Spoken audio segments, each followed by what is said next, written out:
Master, another day, another adventure na naman po ang ating gagawin. Episode 3 ng ating pamamana. Samahan nyo kami sa aming adventure ngayong gabi mga master. Stay tuned lang po kayo mga master. Kaya tara, let's go! Mga master, nakaready na po yung mga gamit natin. Ito po si Boss Mark, yung lagi natin kasama sa ating vlog. King TV. Please subscribe naman po na kanyang YouTube channel, King TV. King Mark ito, King Mark ito, King Mark.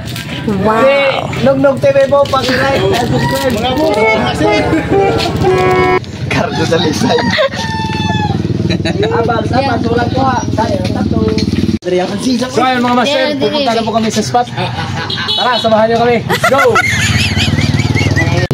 So ngayon dadayo po tayo mga master doon sa Campintac Black Beach. At shoutout nga pala kay Franz Simurlan, Davon, J. De Leon, Cyrus Dave Morales, Charles Pinunis. Shoutout sa inyo mga master. Dito sa lugar namin mga master, simple lang. Pero yung mga tao dito napakabait at saka friendly. Yan po yung sumisimbolo ng Taga-Luritonhon. Kaya pag dumayo kayo dito mga master, makikilala nyo yung taga rito. Yan po, paggas muna tayo mga master, baka maubusan tayo ng gas sa daan. Malayo pa naman yung biyahe natin, mga siguro mahigit 1 oras. Ayan po. So ayan mga master, biyahe na naman ulit tayo. Sana safe tayo ngayon sa ating biyahe. Yan po yung raw report namin mga master. Hindi pa lang nagagamit sa ngayon kasi iwan ko kung bakit. Maganda na po yung daan namin dito mga master. Hindi na rough road, halos highway na po lahat. So dito mga master sa unahan, ipapakita ko po sa inyo yung tulay na malapit na po matapos. Kasi yung tulay namin dito mga master, kahoy lang po. Pag nadadaanan ng mga malalaking truck, nasisira po yung kahoy. Buti na lang may bagong project dito na malalaking tulay. Malapit na po itong matapos. Kaya hindi na po kami dadaan sa kahoy. Joke lang po yun mga master. Ayan po mga master, malapit-lapit na po tayo sa ating spot. Mga kalahating oras na lang po yung biyahein natin. May mga portion pa rin po mga master na hindi pa talaga totally na simento. Pero karamihan po mga master, simentado na po. Ayan po yung view namin sa dagat mga master. Ang ganda at saka ang linaw po yung dagat namin dito. Kasi hindi po mahangin. Yan po yung spot na mga master, yung hindi pa na simento. Nakarating na po tayo mga master. Yan po si Bossing Archie, si Bossing Jerry at si Bossing Peter. Yan po yung mga veterano sa ganitong hanap buhay. Kaya ayan mga master, bihis muna tayo at magpe-prepare tayo sa ating mga gamitan para sa dagat. Yan po si Utol. Ayan po yung gamit natin. So ayan mga master, nandito na po tayo sa baybayin. Prepare na po tayo to dive. Sana po may biyaya tayo ngayong gabi. Yan po yung tinatawag namin ditong pahulos. So ayan, first dive na po natin. Pating yung nakita natin mga master. Ayan ang laki. Nagtago siya mga master, natakot siguro sa flashlight. Kaya move on. Ito, second dive natin mga master, solid. Tirahin na natin to. Baka tirahin pa ng iba. Ayan mga master, sa pool. Yan yung unang isda natin ngayong gabi mga master. So malaki-laki na po yan mga master. Yan po si Bro Goyod mga master. Dito mga master sa unang tingin hindi mo po akalaing may isda, pero meron pala ditong katambak sa amin o snapper. Ayan mga master, malaki-laki na po siya. Good size na rin siya pang binta o pang ulam. Ayan mga master. So dito mga master, may nakita po tayong suyahan. Kunin na natin to kasi malaki na rin to mga master. Nasa 400 grams na rin to. Malakas po yung agos ngayon ng dagat mga master, kaya mabilisan na lang po yung pagpana.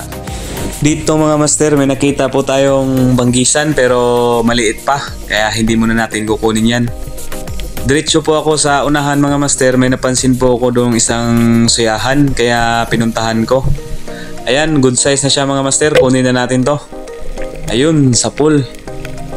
So malalim-lalim na rin po to mga master, kaya hindi ko na po nahawakan yung pana ko kasi hindi ko na po maabot, kaya hinila ko na lang po pataas. Ayan po yung siyahan natin, pangalawa mga master. So dito mga master, kita po tayo ng dapugan. Ayan, malaki na po yan mga master, nasa kalahating kilo po siguro yan. Maliit nga lang tingnan sa ilalim kasi nasa 5 dipa na po yung na-dive natin. Malalim-lalim na rin po. Ayan po mga master. Masarap po yung pang-ihaw mga master. Iihawin natin yan pagdating sa bahay bukas. Dito mga master, sa pag-dive natin may nakita tayong maliit na badlon. Ayun, di natamaan. Kasi ang bilis niyang lumangoy mga master. So ulitin natin kasi hindi pa naman siya lumalayo. Ayun, natamaan na. Papakain ka talaga. Good size na po to mga master. Nasa 200 grams pwede na po to. Kasi madalang po yung isda dito. Ito mga master, dive natin, may Big Eye Emperor. Tirahin na natin to mga master, malaki na po to. Nagtatago lang siya sa lumot. Ayan po mga master. Benta na po natin yan. Ito mga master, pusit o tawag sa amin nukos. Malaki-laki na po yan mga master. Pwede na po yung pangbenta. Ayan po siya. Sana may kasama to. Ayan po si Archie mga master. Ayan po yung huli niya, mga banggisan po. So paahon na po tayo dyan mga master. May nakita po tayong porcupine fish. Nasa mababaw lang po ng parte, tapos maliit pa. Hindi natin kukunin yan kasi maliit pa yan. So dito mga master, habang paahon tayo may nakita tayong sulid. Ayun, natamaan natin. Kasi yung mga sulid dito sa amin mga master, napakalikot tsaka napakailap. Kaya sureball talaga yung pagpana mga master para hindi sayang yung isda. Yan mga master, malaki-laki na po yan. Good size na po yan. Pwede na yung pangsama sa pangbenta. Ito mga master, may nakita tayong malaking banak. Unang tira natin mga master, nakawala. Ayan, pangalawang tira, ayun, na stone shot natin, nadamay pa yung isa. Yung maliit. Pero masarap din yan mga master. Pang ihaw, nasa 1 kilo na po yan mahigit. Malaki na po yan mga master. Kung may bibili, ibibenta natin. Kung wala, ihawin natin dun pagdating sa bahay para pang ulam. Dito mga master, sa mababaw na parte na, may nakita tayong snapper ulit, maliit. Kaya tirahin natin kasi pwede na to. Nasa 200 grams siguro to mga master. So ayan, umahon na tayo mga master. Yan po yung huli ni Bossing Jerry. At ito naman po yung huli natin sa ating first dive. So babalik muna tayo dun sa pinaglagyan natin ng mga motor para ilagay ito sa box tong mga isda natin. Kasi yung plano namin ngayon mga master, 2 dive kami ngayon bago uuwi. Yan po yung huli namin lahat mga master. Ito po yung kay Utol, ito kay Busmark, ito po yung kay Bro Buloy, ito po yung kay Kino, ito po yung kay Paribigil, tsaka ito po yung atin. Marami-rami rin po yung huli namin ngayon mga master. Sa first dive pa lang po yan. So ayan, second dive po mga master. Prepare ulit tayo. Ayan mga master, octopus o pugita. Tabugok po yan sa amin mga master. Hindi po natin kukunin yan, hindi tayo kumakain yan. Ayan mga master, barakuda o batog. Ayan, nahabol natin sa gitna ng katawan niya. Buti na lang hindi nakawala. Malaki na po yan mga master. Nasa malapit-lapit 2 kilo na po yan. Yan po yung ibibenta natin kasi yan lang po yung pangalawang malaki sa atin ngayon gabi. So dito mga master sa second dive natin, may nakita din tayong sulid. Ayan, malaki-laki na po yung sulid mga master. Maliit na nga lang tingnan sa ilalim pag nasa dagat pa siya. Pero good size na yan mga master. Pwede nang pambinta yan. Masarap po yung sulid mga master pag kilaw o paksiw. So dito mga master, may nakita po tayong timbungan o isang goatfish. Ayan, stone shot. Malaki na po yan mga master. Nasa 300 grams o 200 grams. Isasama natin yan sa pangbinta mga master.